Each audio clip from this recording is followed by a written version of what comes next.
Irving Pénapitra, vous venez nous présenter un livre assez volumineux qui peut dissuader certains quand ils l'ont en main, L'héritier.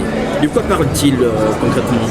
Alors, c'est l'histoire d'un jeune garçon, en réalité, dont le père est originaire d'une autre planète et la mère humaine, qui vit tranquillement avec elle sur Terre. Et un événement, en l'occurrence le kidnapping de sa sœur, va provoquer un enchaînement d'événements qui vont le conduire à retourner sur la planète de son père pour en apprendre plus sur ses origines et sur sa réelle destinée. Alors, c'est une histoire drôle qui cible les jeunes. Est-ce que vous explorez là les relations plus ou moins père-fils ou les différences ou encore puisque le père est terrien, la mère est notre planète et le fils est au milieu? Est-ce que ça fait partie des choses qui vous préoccupent? Oui, cela me préoccupe, mais ce n'est pas réellement l'objet de mon livre, puisque son père, en réalité, au début du livre, meurt très tôt.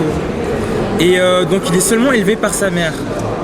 Donc ce qui est important surtout dans ce livre, c'est l'origine, le fait que sa mère soit humaine et son père soit originaire d'une autre planète. Je voulais surtout montrer que eh bien, le métissage, on pourrait dire, est quelque chose de bénéfique comme on peut le voir dans ce livre.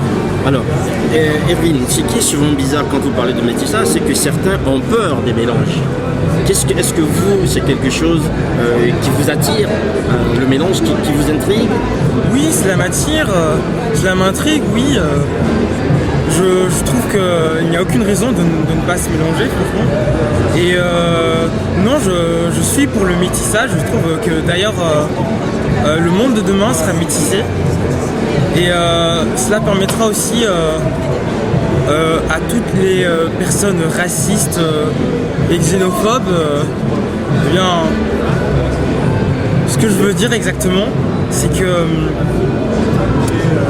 tout le racisme qui est présent encore dans certaines parties de notre monde, Oui. Avec l'arrivée du métissage, tout cela va disparaître. Alors, ce qui est important, si je comprends bien, c'est que c'est votre premier roman. Oui. Donc vous avez un deuxième, il est sorti il n'y a pas longtemps, donc au mois de février de cette année, février 2014.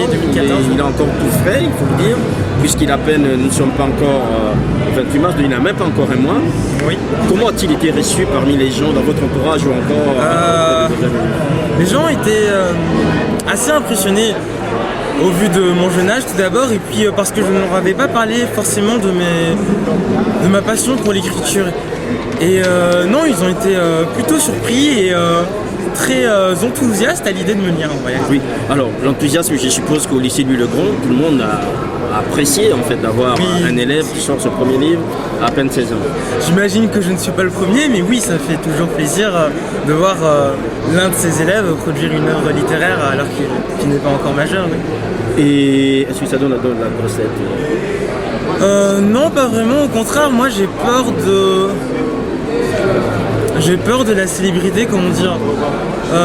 J'aime bien ma vie, une vie normale, et non, j'ai pas du tout la grosse tête. J'ai juste envie que les gens prennent du plaisir en lisant ce livre en réalité. Irving, comment on se réveille un matin, on dit on va écrire un livre aussi volumineux que ça, avec quasiment plus de 360 pages? En réalité, je ne pensais pas que ce serait aussi conséquent en tant que livre, parce que sur le tapisserie c'était plus petit, et puis quand on l'a mis sous forme de livre, on se rend compte qu'il est beaucoup plus volumineux. Et ce qui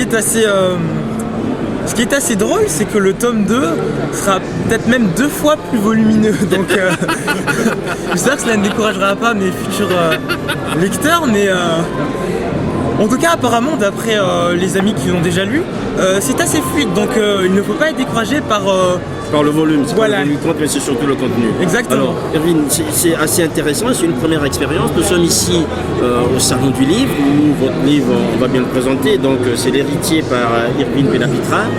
Qu'est-ce qu'on peut vous souhaiter en fait par rapport à cette première aventure?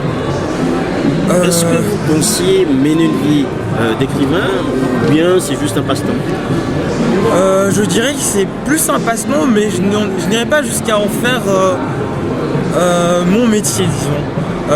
Par exemple, j'aimerais bien devenir, continuer une carrière scientifique, mais je ne me vois pas arrêter d'écrire en fait.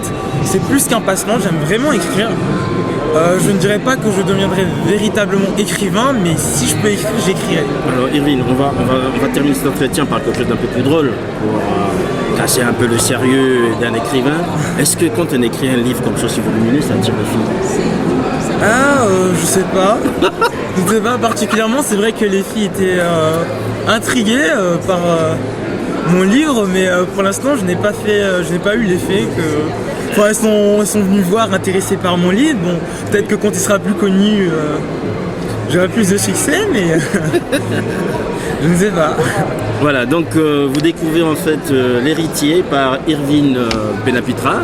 C'est un jeune écrivain à découvrir, assez drôle, et je pense que vous allez apprécier avec lui ce monde métissé qui est décrit dans ce livre et qui permet, comme il le disait tout à l'heure, à notre monde demain de vivre le métissage. Merci Irvine. Merci. Et bon courage. Merci.